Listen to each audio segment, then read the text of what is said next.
Applause erupts in a courtroom this afternoon when a judge sentenced Joseph Zieler to 2 death sentences. A Wink News reporter Claire Galt was in court when Zieler was sentenced. And Claire, how did Zieler react?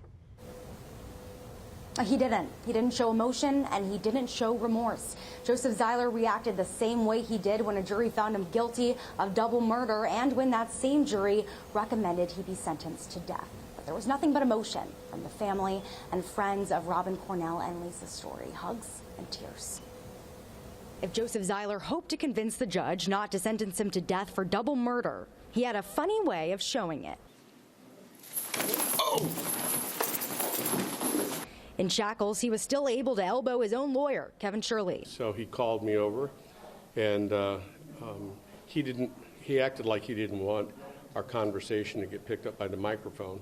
So he waved me down, so I bent over, and he struck me.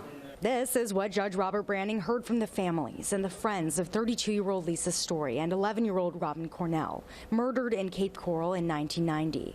They agree the world would be a better place without Joseph Zieler in it. From Robin's mother, Jane Cornell. I could never let go what he did to them. What I saw with my own eyes the morning I walked in that home, and I knew what he did to them.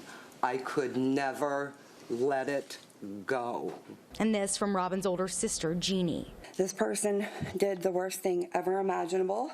I thought preparing for my sister's funeral was the worst thing imaginable until I sat in this courtroom and saw the pictures of what had happened to my sister at 11 years old.